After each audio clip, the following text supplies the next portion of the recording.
Greetings, everybody, and welcome along. It is the afternoon of the 6th of March, 2025, and we are here with a live stream covering the nature or the utterly reactionary nature of the Green parties. Use the plural there because, of course, there are many of these things, as many as there are varieties of intestinal diseases, perhaps. We will get on to, of course, the reasons for their reactionary nature later on, but we will begin by just outlining the basis of this particular series of programs and the way in which the Green parties fit in to the bourgeois political structures. So the reasons for doing this is that we are in a time when the Green parties have become very crucial in terms of the management of the decaying imperialist states. And this is true of Britain. It is true of Germany in particular, and also of France, and maybe in the future of the United States. I wouldn't rule that out, because one comment I got when I announced I was doing this was that, well, thank God the American Green Party is different. Well, it's about the same. It's just further away from power. And the closer to power Green parties get, the more dangerous and reactionary they more openly become. And that is the nature of the Green Party in England and Wales, Green Party in Scotland, about which more will be said next week. Same is true in Ireland, certainly more true than anywhere else in Germany, France not too far behind. So what we'll be doing in these programs is exploring the reactionary actions and theories that the Green Party is based on, and some of the things that they've got themselves involved with. And so we'll be doing this once a week for the next few weeks alongside our other regular programming.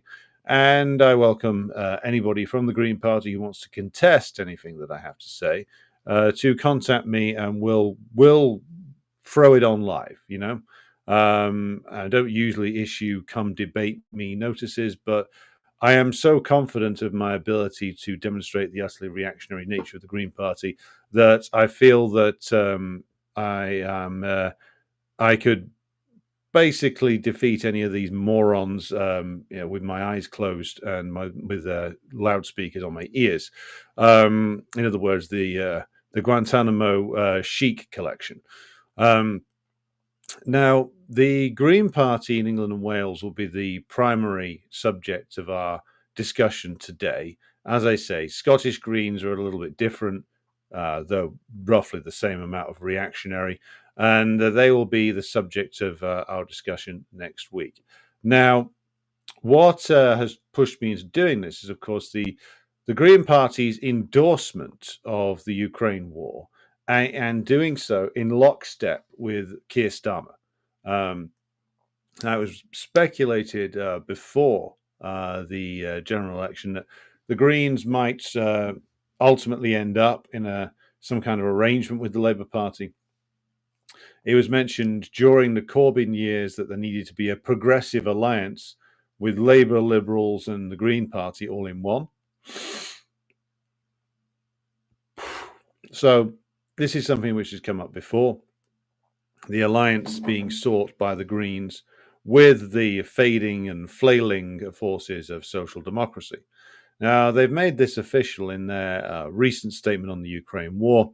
So that is a good place to start. And then we'll go into the more local and, shall we say, more meat and potatoes issues that the Green Party is involved with. And we will demonstrate in doing so that the Green Party is a wholly rotten and reactionary anti-working class force. So, going then to the official statement of the Green Party, which was the cause of this particular stream. So, the Green Party claims a progressive, some almost anti-militarist lineage. They spring from partly something that used to be called the Ecology Party. They used to be anti-NATO. They used to be anti-nuclear weapons, don't think they really are anymore. And this has all, of course, been shed since the early 1990s. In the case of the German Greens, shed with increasing rapidity all the way through the 90s. And the English and Scottish Greens have, of course, been slightly behind the curve on that, but they're catching up rapidly, particularly over the Ukraine war. Now, what the Greens did in the 1990s was demonstrate yet again how anything progressive that existed within social democratic parties, and the Greens are, broadly speaking, a social democratic party. We'll come to the reasons for their growth in just a moment. But they are a social democratic party, both in this country and in Germany and elsewhere. And the disappearance of the center of world revolution, which was what the USSR was, far more than China ever was or is, not only was a disaster for the proletariat of the entire world, but it also caused all of the social democratic parties that existed in the West, in the imperialist countries, to go over wholesale to the side of imperialism. Now, there's a strong argument, and one that I hold with, that says that the social democratic parties were always pro-imperialist, but they used to at least hide behind, as the Greens did, pacifistic slogans, blanket anti-militarism, etc. But what the end of actually existing socialism in the USSR revealed was that what any anti-militarism or anti-NATO sentiments that did exist within the Green parties of Europe or Britain disappeared as soon as the quote-unquote threat from the Warsaw Pact disappeared.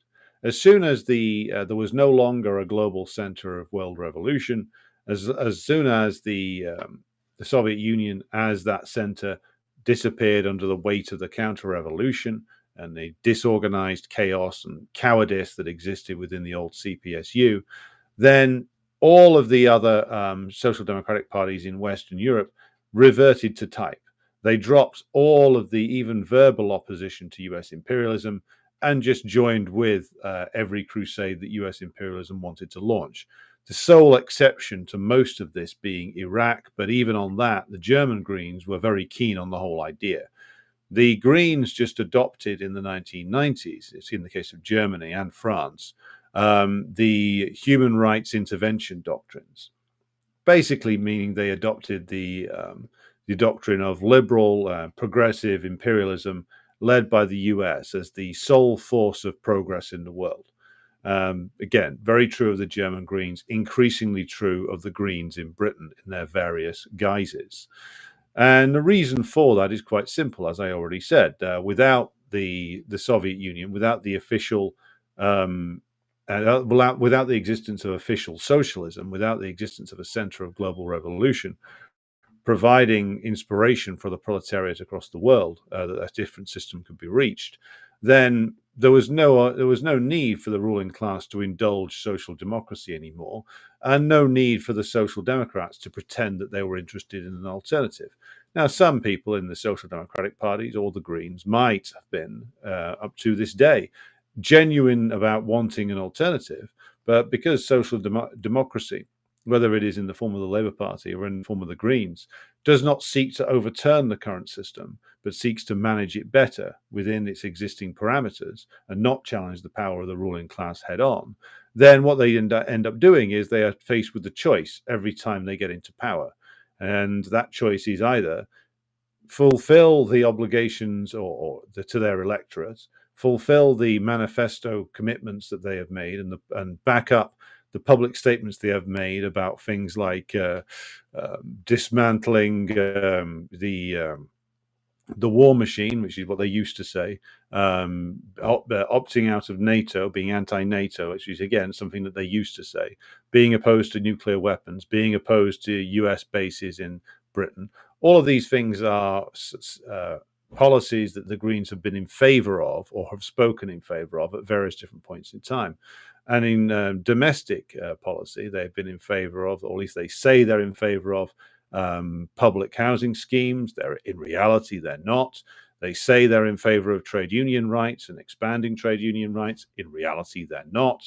And they say they're in favor of some kind of sort of social democratic model with pro-worker state intervention in the economy. Of course, they're not when it comes down to it, because to even do the sort of mild milk and water social democracy which they stand on, and which of course Jeremy Corbyn stands on as well, or stood on, because of the system is so decayed and rotten, it would lead them into a head-on confrontation with the British ruling class very quickly if they did that, even on the level of the councils that they control or are the largest party on, such as Bristol or Brighton.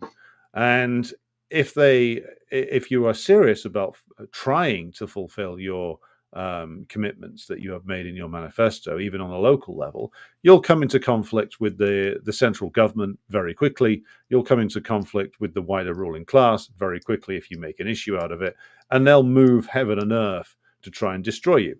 So most Green Party politicians give up before even getting into power and just accept whatever it is that the local council officialdom and the national government bureaucracy tells them that they can and should do, which is why you end up in Brighton and Bristol with the Greens acting exactly the same way the Labour Party does, telling all the same lies and using all the same excuses. And again, in the case of the Greens in Scotland, we need a little bit more time to go into their record because they've actually been in coalition with the SNP, and we can get a very good look at what their actual record is. So there'll be, as I said, this program will be the first of several. One today on the Greens in England, another on the Greens in Scotland, and then we'll get to the actual beliefs and theoretical and philosophical underpinnings of the Greens in the third episode, which will also cover things like the Greens' associations with gender ideology, transgenderism, etc., and the associations of certain prominent current and former members of the Green Party with some very, very dubious, near criminal politics involving, well, let's just say involving a certain organization which went by the title PIE. You can look it up if you don't know what that means. But we will get to that and their association with gender ideology, their reactionary position on prostitution, and all of the other foul and reactionary muck that the Green Party spews forth from its flapping orifice. So we begin where we said we would, which is a statement released by the Green Party at the end of last month, 22nd of February 2025, which is entitled "Standing in Solidarity with Ukraine." Now, I'm not going to repeat the rant that I went on during the show I did on the social democratic social imperialism, but this is worth reading because it shows you just how much of the rhetoric and reasoning of the ruling class, as expressed by Keir Starmer, is present within the Green Party. So I'm going to read to you this whole statement. I'm going to post the link to it in the chat so everybody can see it and you can read it and judge for yourself. Be sure to like and share the stream if you haven't done so already. We are running today on Rumble, on Locals, on YouTube, on Twitch, and on X. So like and share away if you haven't done so already. We'll now go to the statement which is issued in the name of Carla Denyer and Adrian Ramsey, who are the Green Party co-leaders. They always have this thing where they have co-leaders. It's meant to be some progressive thing, just makes them look contradictory and dumb, which of course they are. Now, they've issued some subsequent statements on this as well, and we will be looking at that. But this is, of course, comes on the heels of the change, at least in the rhetoric and some actions of the Trump administration away from the Biden administration. We've covered this extensively on the discussions we've had on the Decline and Fall show with our comrade and friend Kit Clarenberg, so I won't reiterate too much of that. But essentially, the American administration is now changing tactics, and this is leading the Europeans to scream and yell and stamp their feet in protest. Now, the statement reads as follows from the Green Party of England and Wales. Across the world, the statement says, People will be standing in solidarity with Ukraine facing the third anniversary of Russia's invasion. Yes, Russia started the war. Lie. And yes, Ukraine is a democracy with an elected president. Lie. That we have to restate these simple facts is shocking. Well, they're not facts. Both of those things are lies, but necessary because US President Donald Trump has chosen to buy into and amplify the lies and disinformation of the Russian state. This could be written by Paul Mason. In fact, I'm fairly certain that it might have been ghost written by Paul Mason as a statement issued from the British government's information centre and sent out to everybody to be adopted, because this is exactly the stuff that Mason says, down to the wording and down to this idea that Trump is under the influence of the Russian state. Trump is acting on behalf of US imperialism. US imperialism is merely changing tactics. Statement continues. Russian President Vladimir Putin is a dangerous tyrant. Okay, well, this is another lie. So the rule of Putin and his group over Russia is Bonapartist, yes.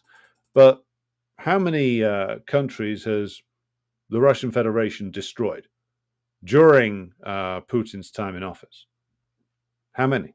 There was the invasion of Georgia in 2008, the war in Georgia, which even a Georgian government investigation and an EU investigation both found that the Georgian regime under Saakashvili started.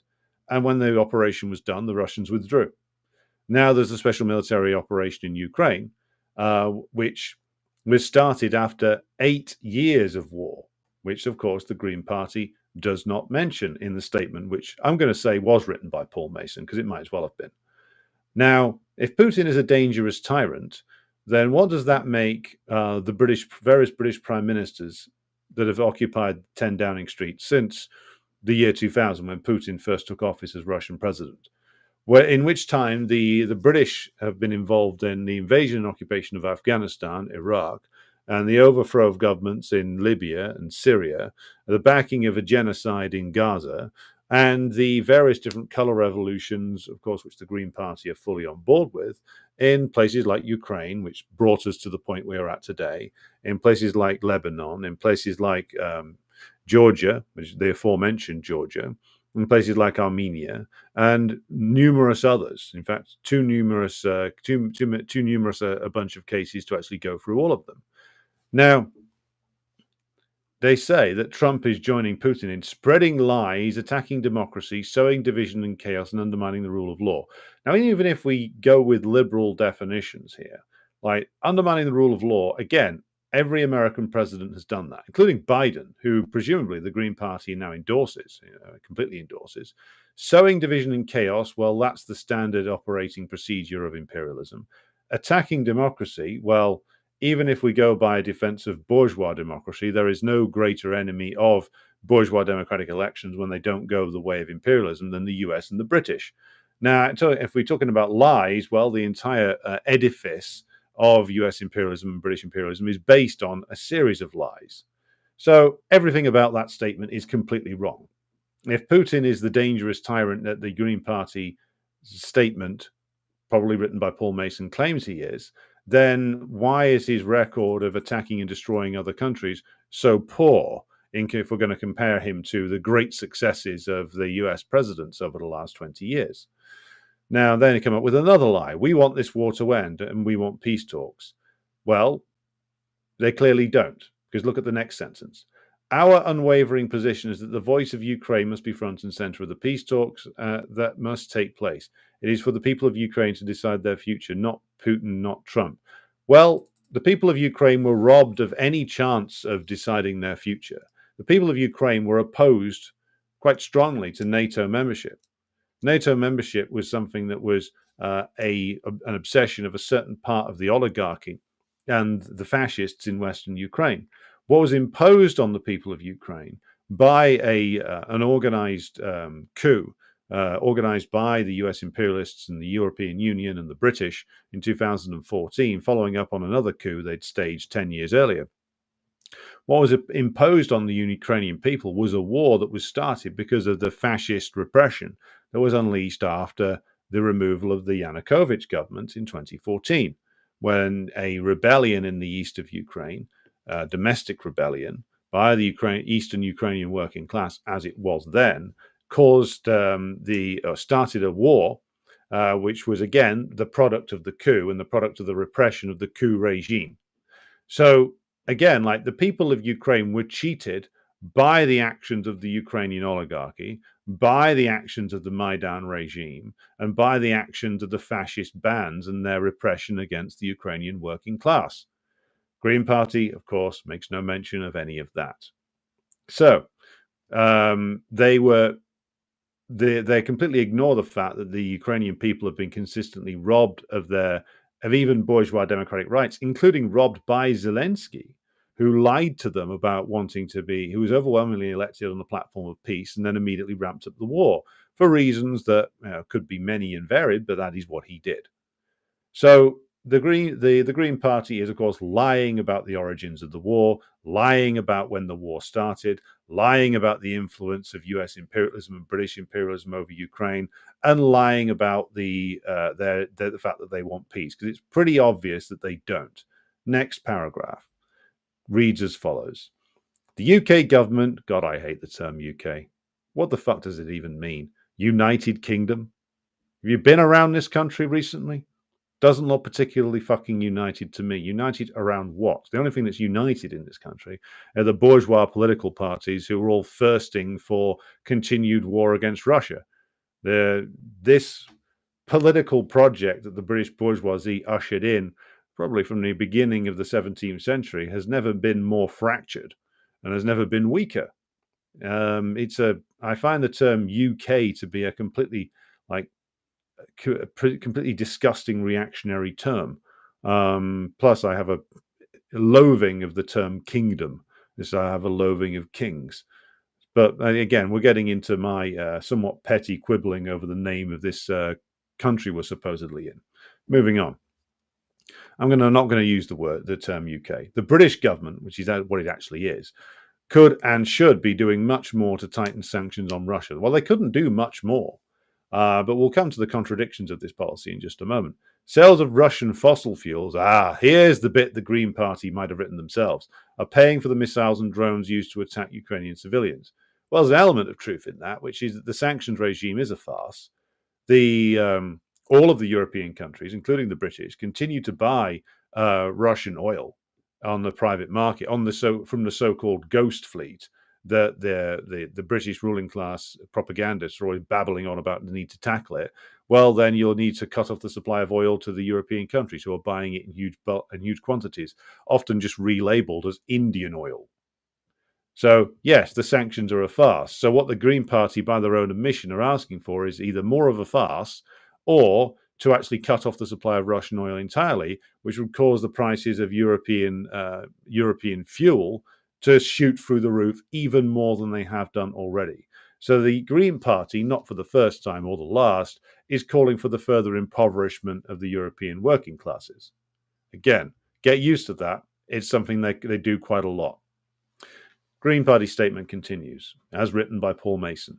The British government must close all loopholes enabling the Kremlin to refill its war chest. This is a ridiculous statement because the fact is that the Russian government, the Russian state, it does not solely depend upon oil revenues to fund itself. This is a fantasy which comes from the words of John McCain, that Russia is a gas station with nuclear weapons or something.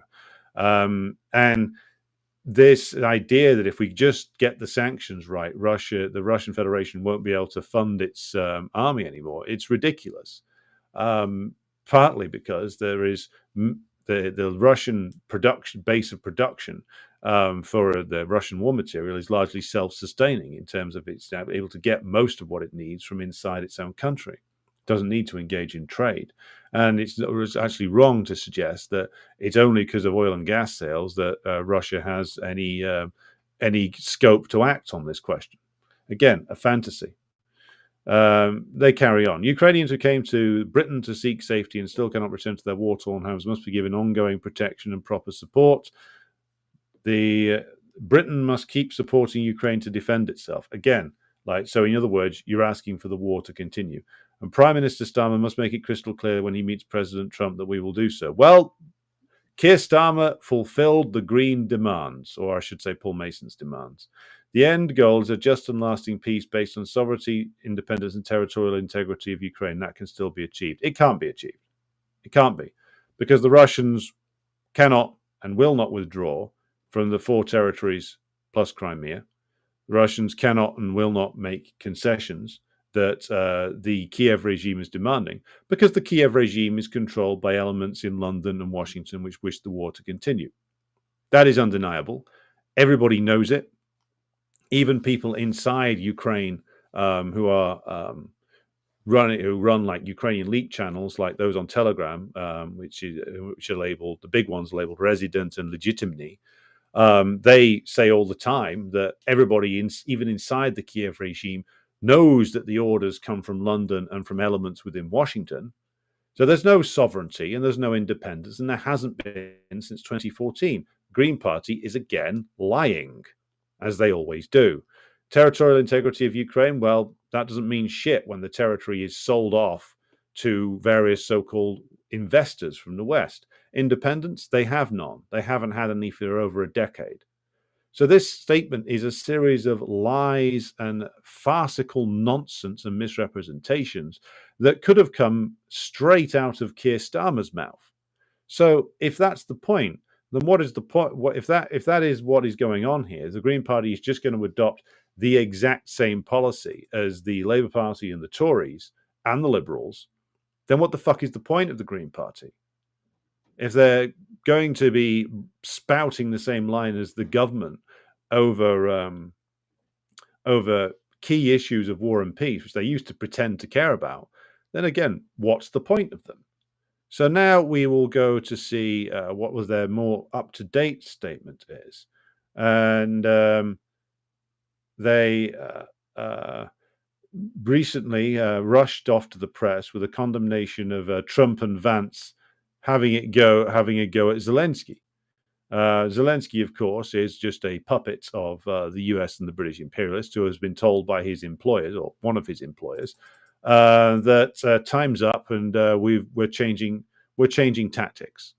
So again, Zelensky is a liar, a thief, a criminal who has led the Ukrainian state onto the rocks and who has stolen millions of dollars to line his own pockets, and who is now being disposed of bit by bit by the people who he used to work for, and for whose benefit he reduced Ukraine to rubble. The Green Party, of course, loves him.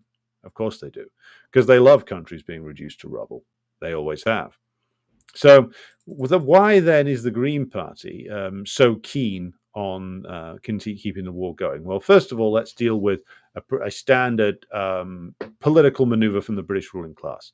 One of the things that they did after, particularly after the Corbyn period, was that the British ruling class clamped down within the bourgeois political system on any expression of dissent, on any expression of difference between the opposition and the government that could be used to push public opinion in a more anti-imperialist direction. They were very clear that they weren't going to permit that any longer. It's the key reason, really, why Corbyn was anathema to them. It's not that Corbyn was wanting to abolish British imperialism, far from it. It's just that occasionally, over the course of his career, he would utter statements that were largely pacifistic, largely moralistic, therefore largely useless. But he would say within those statements, he would point out certain basic things, such as when the Manchester bombing occurred in 2017, he said that this was part of a wider picture that involved British support for Saudi Arabia, for instance, which is an accurate statement, but one that absolutely cannot be explored. It cannot be stated in the bourgeois press. The true role of Islamic reactionaries who become terrorists, the true role that they play for the British state. Now, Corbyn didn't go near that, of course, too risky, but he did open a door through which one could walk and observe the truth. He did point out certain hypocrisies of the current government and certain after effects of British wars in Libya and Syria and Iraq and places and countries like that. And just by doing that, that was too much, because the whole edifice of British defense and security policy, when it is sold to the population, is based on lies.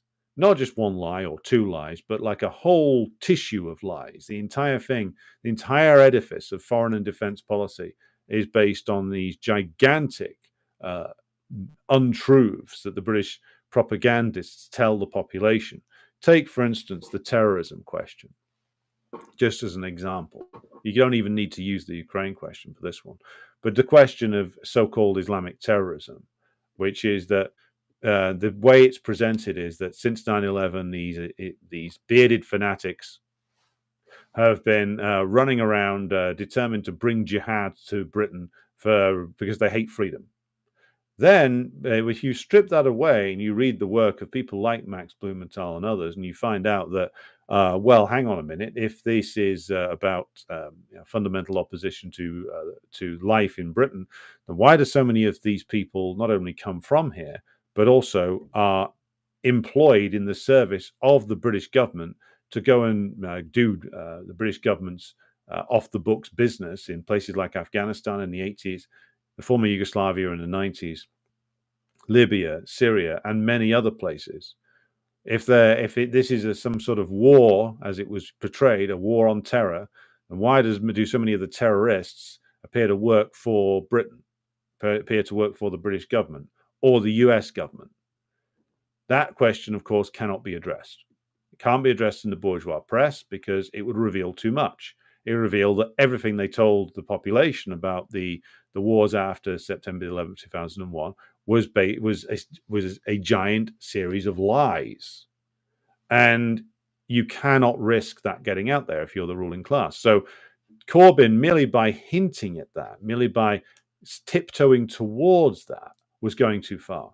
And so this is why you get Keir Starmer saying, before he was elected as Prime Minister, was saying that I'm very proud to be on complete consensus with Rishi Sunak on foreign policy, because that was the demand the ruling class was making of Sir Keir. And Sir Keir, being an obedient jellyfish, and as he has been his entire miserable career, dutifully saluted and said, "Yes, sir," when asked to make sure that there was no difference, no clear blue or red water between him and the Conservative Party whatsoever.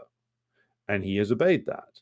Hence why, when it came to so a question as fundamental for British imperialism as the Ukraine war, that he made sure that even the sort of watery pacifism of the Stop the War Coalition statement calling for negotiations, that was too much. So anybody who signed on to that was carpeted and had the whip withdrawn, or threatened with the withdrawal of the whip.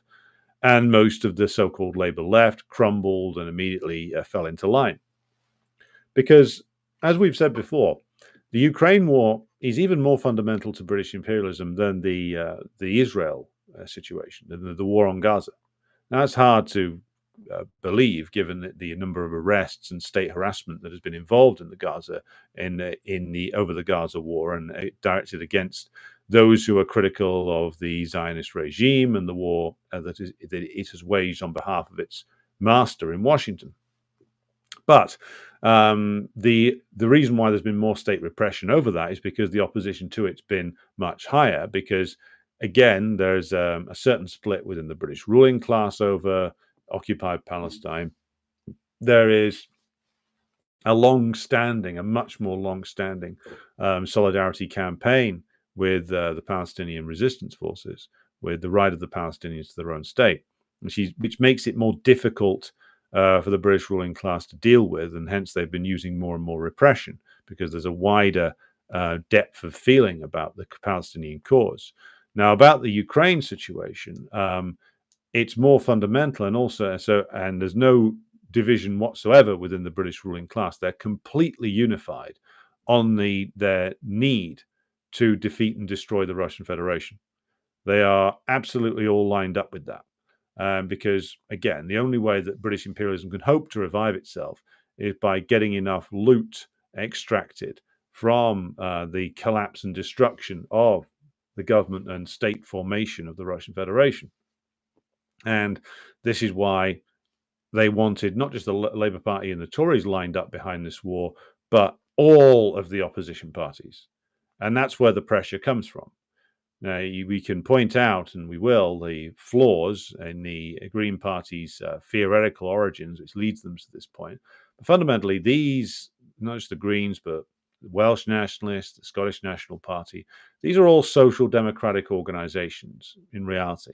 And social democracy in this country, or in any imperialist country, when it comes to when it comes to trying to implement its program, has two choices in this time of decaying imperialism.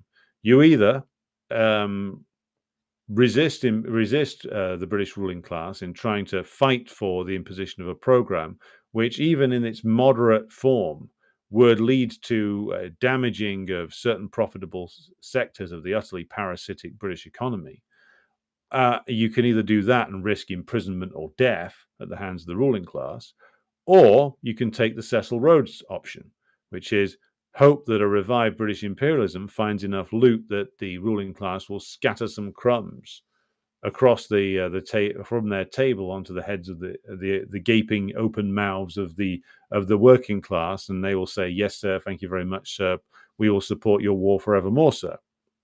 The Green Party take the second option, which is that they hope that a revived British imperialism will be able to fund some of their pet projects. That's the Green Party. It's also the SNP. It's also Plaid Cymru. It's also, of course, the Labour Party, the original arseholes of this particular political setup. But that's social democracy in an imperialist country. The money for whatever project you're engaged in comes from the success of British imperialism at looting and destroying other countries. The smarter of these people know that very well. And the Green Party, I think, know that too, which is part of the reason why they are foursquare behind British imperialism when it comes to the war against Russia. They will continue to march along with Sir Keir as long as the British ruling class maintains this position. And that, in essence, is the reason why they are adopting the line they have. Now, moving on away from matters of war and peace to matters of high lunacy, which is, of course, a reference to the Greens in power. So, as I've already said, the Greens, when they have been in power, have acted in broadly the same manner as the Labour Party has.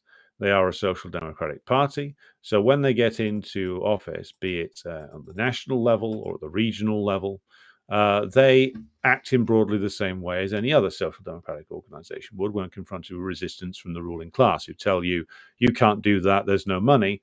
The Green Party accept it just the same way the Labour Party would. So, Green Party, of course, have been big in Brighton, and I see that we've got somebody from Brighton in the chat today. Feel free to share your pain, comrade. Now, the Green Party's big breakthrough electorally was in 2010, the election of 2010, when Caroline Lucas, who I've met a couple of times, was elected in one of the seats in Brighton. And shortly after that, the Green Party won control of Brighton and Hove Council. Now, they won on their sort of usual platform of milk and water social democracy. And they were elected on a sort of something of a wave of enthusiasm. I think it was overstated. But what did they do? And what they revealed was that they had basically swallowed the same ideological pills as their Labour Party predecessors and successors. And so they immediately got themselves into a dispute with the bin men, the refuse collection workers of Brighton Council. This was all the way back in 2014-15, when they tried to impose a pay scheme on low-paid council workers. Again, they were supported in doing so by the Conservative councillors on Brighton and Hove Council. And it meant that refuse and recycling staff at the Hollingdean depot were facing a pay cut of around £4,000 a year. So that was one of the big actions that the Green Party in office in Brighton took, and they threatened. Then they tried to engage in union busting and say that if the workers refused to accept the new terms, that they would engage in dismissal and re-engagement on the worst contracts and without any compensation. The dispute ran on for quite some time, and the bin workers were doing wildcat walkouts at one stage. So that's one of the first councils that the Green Party got control of, and again they just acted in exactly the same way as the Labour Party would, or the Tories would, which is the council officialdom, because every council has its permanent bureaucracy, and the central government says there's no money, find savings. And the Green Party saluted and did what they were told.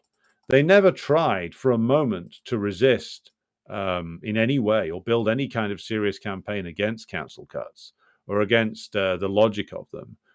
They never tried then in Brighton. They're not trying it now in Bristol, where the same thing has occurred. Now, according to the story on the BBC, the Bristol Council, which has the Green Party as its single biggest party, and this was again from just last week, end of February, that the Bristol City Council needs to save, according to the government, £43 million over the next 2 years, and they are considering a rising council tax by almost 5%, by 4.99%, and increasing the charges of what's known as their clean air zone. Now, the clean air zone is, of course, basically a further charge on what they would identify as vehicles with particularly high emissions. So they're increasing taxation on the Bristolian working class in the form of increased council tax and increase essentially emissions charging. At the same time, they'll be cutting things from the budget further. So that again, that's the Green Party in Bristol, and again, a place where they've got big representation, and they have clearly got some kind of roots there.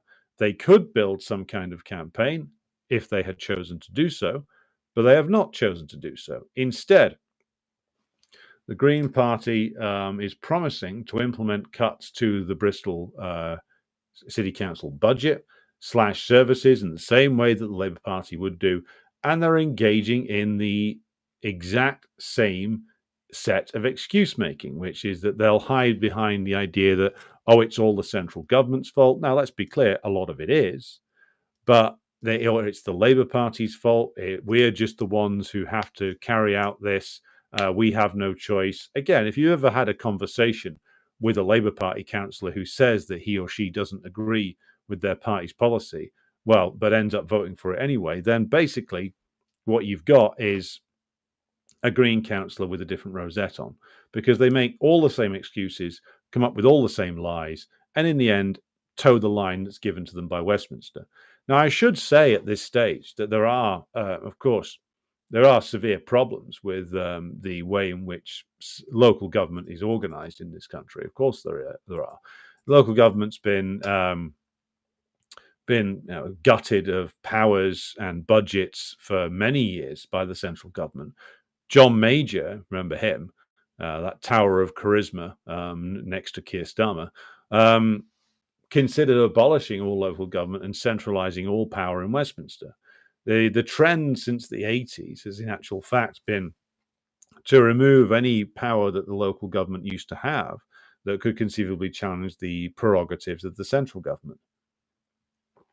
A few in the 1980s chose to challenge that, Liverpool and Lambeth being the ones that lasted the longest, but both of those struggles were destroyed, certainly the Liverpool one was, by those who ran it, which was the central role played by the Trotskyite militant tendency, who managed to do some things that were quite radical for a while, but were undermined by their insistence on staying within the Labour Party.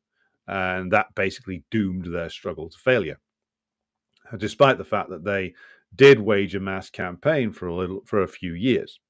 And this was not really resisted anywhere else, though, because again, the same choice always comes up. Do you, as a politician elected to a bourgeois council chamber, seek to lead a serious challenge to the authority of the British state, which is what you would be doing, or do you crumble? And most of these clowns crumbled like a poorly constructed meringue. They always do. Because again, like to get into a contest with the British state is risky. You risk not only the end of your political career, if that's the kind of thing you're chasing, but also potential imprisonment, bankruptcy, disgrace, being framed for all kinds of things, maybe certain dirty secrets of your past being dug up and raked around in public. The full scope of media and political and legal operations would be deployed against you. So if you're going to do that, you better be on very solid ground. Most of these people aren't. Most of these people aren't revolutionaries. They are, at best, confused social democrats who crumble at the first sign of a challenge. Same is true of the Greens. None of them have put in any serious challenges to the government's attacks on local government. Local governments all over Britain are increasingly going bankrupt, putting up council taxes and other charges. They're hollowing out their own authority by taxing the working class more and delivering less and less. So the actual support for local government, amongst the working class, gets lower and lower because, well, why would you support something that delivers absolutely fuck all, but which charges you a shitload of money when your income is diminishing constantly anyway? Why would you support the continuation of that system when all it does is rob you? So when Nigel Farage or whoever runs the next coalition government gets in a few years' time and says, I want to gut local government, well, a lot of workers will agree with him. Because why would they want to keep something on that delivers nothing except further taxation? You see how the system basically hollows itself out, which is what it has been doing. Now, the Greens, of course, and anybody who's in any kind of local government in England would have a choice. They could have tried to follow another model. Now, it's not a model with a particularly high record of success. It's a risky one. It's one that, again, as I said, will see the full scope of state operations deployed against you. But on the other hand, as I have stressed before, the weaknesses of the British state have never been more clear or more profoundly clear. And so the Greens and the Labour Party and anybody else who wins control over certainly a serious urban authority like Bristol or Brighton has a choice, which is, well, what are you in this for? Are you going to just thoughtlessly implement all the cuts that the central government and the local government bureaucracy demand of you? Or are you going to try and do something different?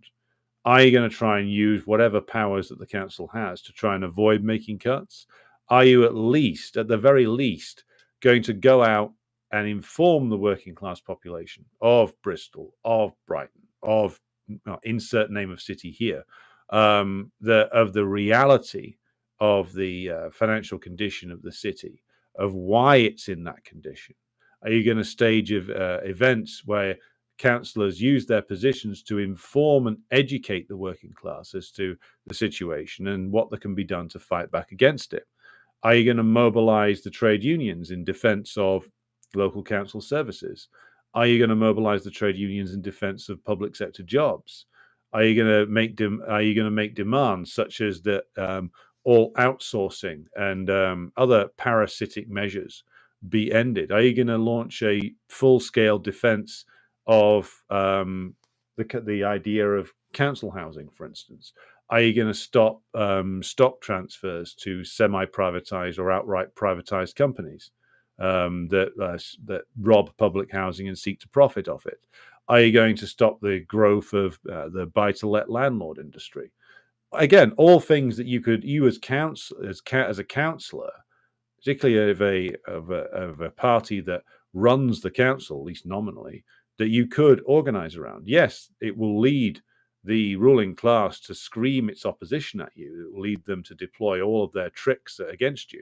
But if you mobilize the masses on your side successfully, you will find that any serious oppositional work against this regime in London will be very strongly supported by huge sections of the population, and not just in the lower working class, but most of the working class, and even some sections of the petty bourgeoisie. So loathed and detested are the central government, no matter which one it is, this one or the last one, the Labour Party or the Tories, or whatever composition it is. Anybody who seriously is having a go at them will get a good degree of, or at least I say actually a high degree of mass support if such a campaign were built for properly. Now, it doesn't mean you're going to win. It doesn't mean you won't be risking all the things I talked about earlier on. But there are choices to be made here.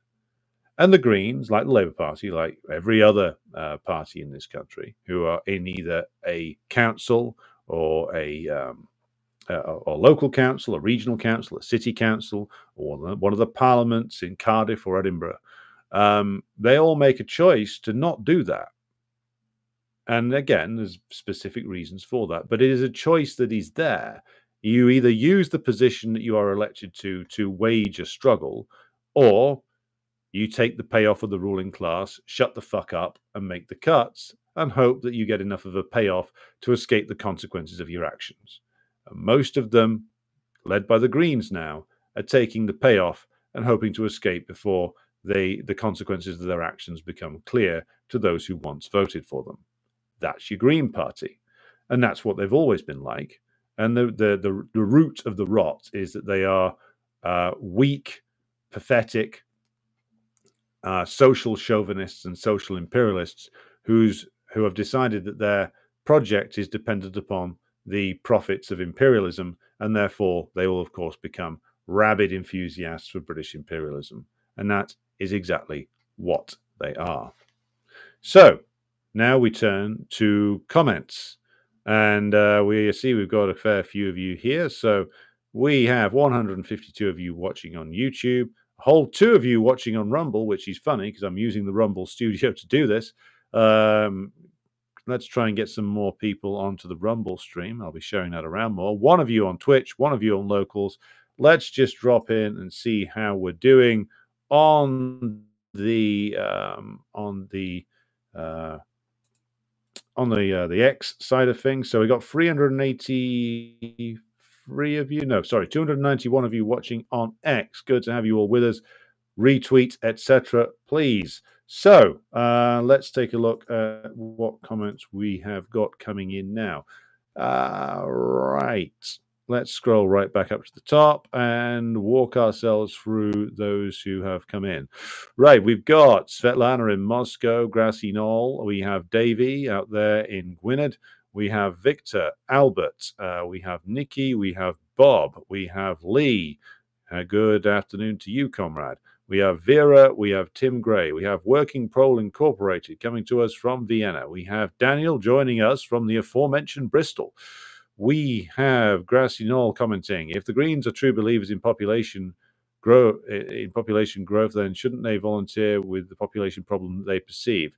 That's an entirely serious call there for the Greens to commit mass suicide. If you're a Green and you'd like to commit suicide, why don't you give us a call and tell us why? Well, hello to Ogas Cybernetics. Good morning to you out there in Idaho. Hello to Heidi in Edinburgh. Robeson joining us from Indonesia. And who else we got here? Def Tarzan. Daniel says the Greens can be truly naive, saying we need to deindustrialize, stop making more carbon. How on earth do they think anything will be made without industry? They don't think, comrade. But their thinking is basically like wholly of an imperialist mindset. It's magical thinking. We will be going into some of the works that define Green Party so-called thought in a few weeks' time. So, including their book on what a zero growth economy. Fun read that will be, which contains within it an explicit endorsement of Malthusianism. I will get to what that means when the time comes, but just as a preview here, the book that influences a lot of Green thought, which is a book entitled, and I'll just get it here, Prosperity Without Growth, Foundations for the Economy of Tomorrow. And this is by a guy called Tim Jackson. And it's the edition I've got features a foreword by Prince Charles, as was now King Charles. Now, King Charles, of course, following on from his father, Prince Philip, is a rabid Malthusian maniac. So it's not a surprise that he would be in favor of this. Now, what I'm going to do is I'm going to get to the Tim Jackson book in a few weeks' time. It's fascinating on the grounds that it is so reactionary, but it gets all this praise from various different characters, including fan favorite of this particular program, a certain Yanis Varoufakis, total fraud that he is, and total reactionary that he is. We have, of course, Naomi Klein slobbering all over it, and it's proof that either Yanis Varoufakis doesn't actually understand anything about how capitalism works, which, given his track record as Greek finance minister, would seem to be the logical explanation for his views, or he's actually a deceptive reactionary who, in reality, is dedicated to a deeply anti-working class project, which is dressed up in progressive clothing. The truth will be, I'm sure, revealed. Certainly the case for Naomi Klein being a disguised reactionary has been made over and over again at this stage. But the fact that this attracted so many leftist luminaries along with the future King of England should give you an idea as to what this work is, which is deeply reactionary and based on the Club of Rome, and based on the idea of the need to limit economic activity. We will be getting to a full critique of this in a few weeks' time, but just to let you know what's coming up. Edward, yes, we are going to get to the Green Party of Germany. We will be coming back to them. Hello to Pavel Linovsky joining us from Zionist Austria. Depressing place to be. Maybe not as depressing as this place, though. Hello to HM out there in the green hell of Brighton. Hello to TG Wilson. Hello to Citizen Scriv out there in Birmingham. Cake is great, says. Bourgeois electoral politics is a nightmare in Europe. The Christian Democrats are fascists. The Greens are eco-fascist. The Labour parties are Soc Dems, so also fascists. And the Communist parties are trots. Well, that sums up rather neatly the problems that we have. Hello to Daft Tarzan. Hello to Evgeny Nikolaev, who joins us from what he describes as the liberal death cult of Sweden. Hello to Comrade Ian Foster. Hello to Daniel again. Hello to Judith Osterman. Hello to Abtin.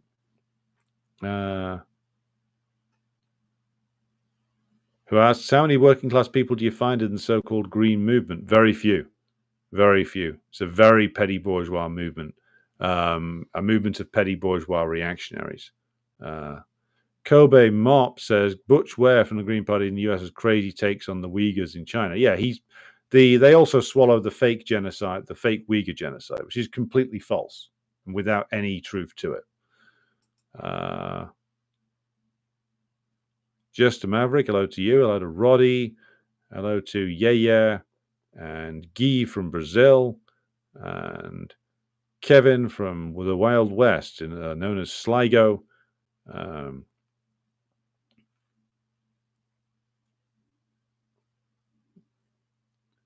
Hello to YetX. Hello to Christopher Rogers, who's out there in the Hong Kong Special Administrative Region of the People's Republic of China. Alan Smith points out UK sounds like a fantasy state, and Alan Smith is correct. Daniel says, hopefully we will eventually see in the Socialist Republic of Great Britain.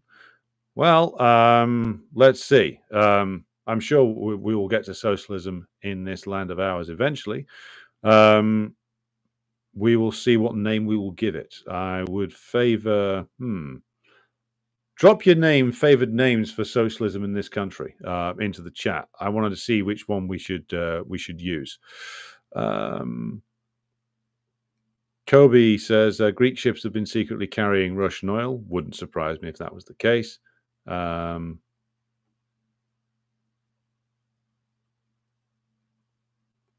Cake is great, says Russia is doing plenty of business here in China. Indeed, they are. The sanctions were always much more damaging to the Europeans and the US than they were to the Russians. Bishy says, have you ever read Rare Earth by friend of the show, Paul Mason? If not, maybe you and Kit could do a book review. Is that his porn novel? He's Paul's venturing into erotica. Paul Mason is one of the most ludicrous characters known to man. I don't really want to be reading out erotica by Paul Mason. I mean, that's just too disgusting for words. I mean, it's just the idea of Paul sitting there in his garden shed writing it and thinking like he's, by bloody hell, like I'm right connected with working class me, I'm right good erotic writer, I'm from Lee the Nose. That's my best Paul Mason impression.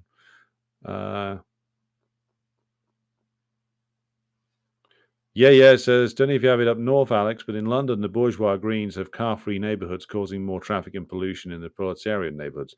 Yeah, and that's an idea. I mean, this is the thing. Like, some of the stuff the Greens suggest appears progressive on its face.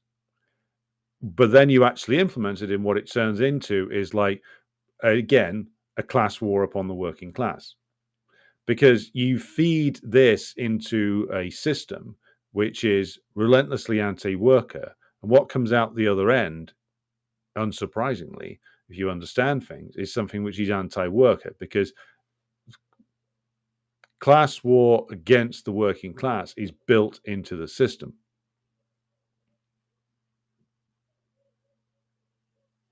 Right. Let's go here. Let's go through here. And say hello to Agricola Urbanus. Guy Schruer says, the Greens in Germany are very belligerent too. I know most of the comrades are aware, just saying because I learned about this party. Yeah, they are the most rabid because they're the ones who've had the most power. The ones in this country that have had power aren't that far behind them, though. Daniel says, wouldn't be a problem if Bristol had a decent public transport system, which it desperately needs. Well, this is the thing. Congestion charges in most cities aren't used to improve the transportation system. That is used to bail the council out of financial problems. Hello to James Goblin over there in sunny Belgrade, the once and future Yugoslavia. Yepek says, did you hear that the Supreme Court recently weakened the Clean Water Act's limitations on raw sewage discharge into our water in a 5-4 ruling? Not a surprise. That is what Trump means by making America great again. You will all be literally eating shit to make the country great again. Completely ridiculous, completely just something that's in the service of the most parasitic and rapacious elements in the US ruling class. But that's exactly what Trump is. It's also exactly what Biden was. So there you go.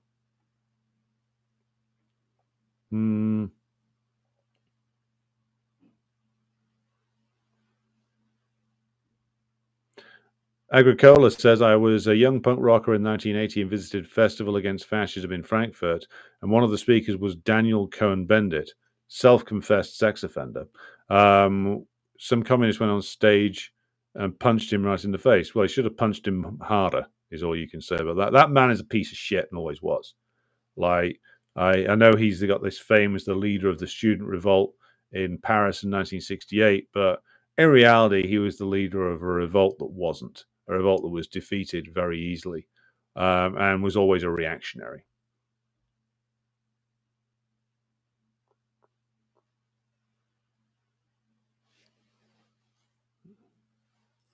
Yeah, says Sunak flying in a helicopter over a river of shit was a perfect representation of modern capitalism. Indeed, it was.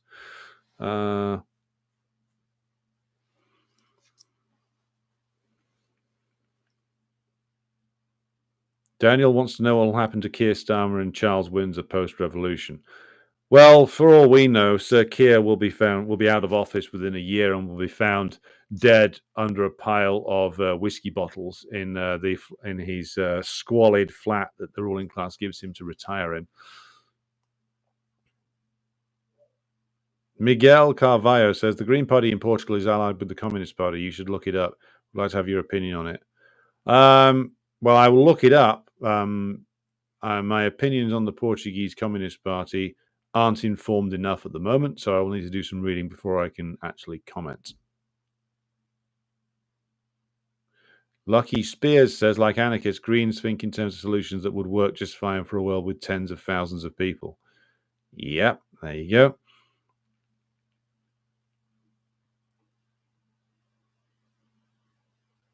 Ian Foster says, the degrowth agenda is fascist economics smuggled via a cargo cult pseudoscience. Yeah, well, they have always been like that. That's the point. The Greens haven't degenerated. This is what they've always been at their core. Greetings to the Wicked Witch of Southeast in Salem, in Winston-Salem. Hello to you. Sid Hatfield says, Naomi Klein has always come off as an arrogant boutique liberal at best, even though one very good work, The Shock Doctrine, has a number of overt falsehoods in it. Indeed.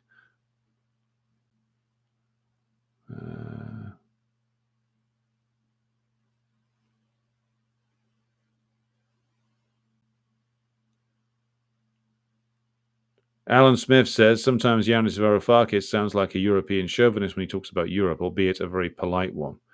Yeah, well, they're like a lot of social democrats, like they have this absolute fanaticism with regard to what they call European civilization. They're as bad as any fascist when it comes to that. They might use nicer words. They might say they're dedicated to the progressive values of Europe, but what they're really dedicated to is the preservation of imperialism.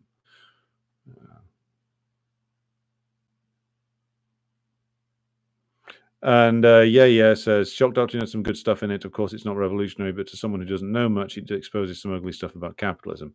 Well, yes, that's true, but then again, you can get all of that by reading you can get all of that much better by reading Marx.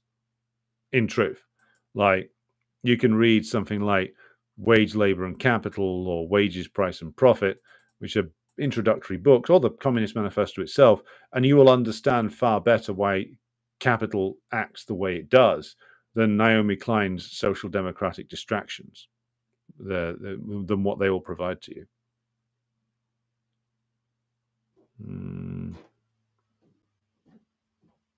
What is my Arcane Eclectic says? What's my impression of the Communist Party of Canada? CPC, revisionist junk, trash, basically. Nothing good about them whatsoever. They're basically the Canadian equivalent of the Communist Party of Britain here, which is they're just a social democratic party with a hammer and sickle attached to them, if they even use that image anymore. Absolutely fucking useless, basically. Waste of time. Dimitri Shani says, Jill Stein was explicitly against the war in Ukraine and genocide in Gaza. Is this American Green Party position or her own? Well, this is an interesting question, because Stein, like all reformists, waffles and wavers when challenged, as I think she did in the interview she did. Was it with Piers Moron about her position on Gaza, and the position on Ukraine is very shaky. As soon as people start screaming at them about Russian aggression, they tend to crumble and tend to adopt the both sides bad argument, which is reactionary and wrong. Alan Smith says, someone wants me to prove the Uyghur genocide is fake with 5 academic sources. Well, which academic sources? I mean, I'm sure you could find 5 Chinese academic sources which would show that it was wrong, but I'm sure that your interlocutor would not accept those. Grey Zone did a very good deconstruction of it a few years ago. You can find it on their site. Look, if someone's, I mean, I know comrades who've been to Xinjiang, and like what's happening there is like is a funny genocide, because the population of the region continues to increase.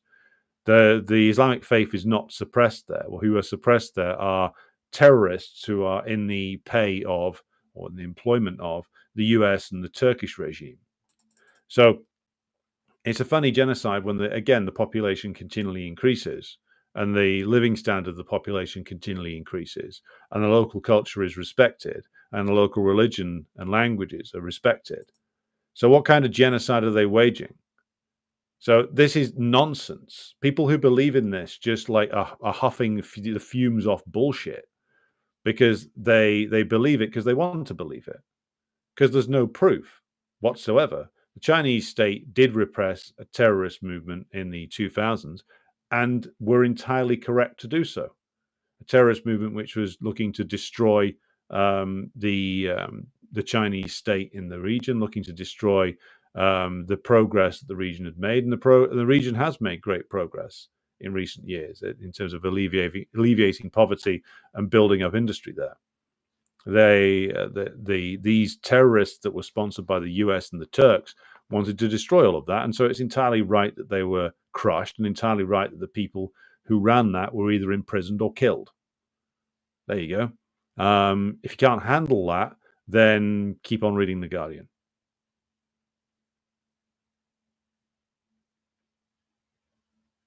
Judith Osterman says, Butch Ware, stupid name, stupid guy, is going to run for governor of California. He thinks woke is good and believes the theory of white oppression of the colored peoples of the world is more significant than class oppression. Again, like, the guy is just basically a social democrat with some pseudo radical sounding sound bites to him. Like, he should be questioned closely, and his reactionary nature will be revealed. And nobody should vote for the fucking guy. Nobody should vote for the clown Republican or clown Democrat either. But it's ridiculous. I mean, it's ridiculous that such characters ever get elevated.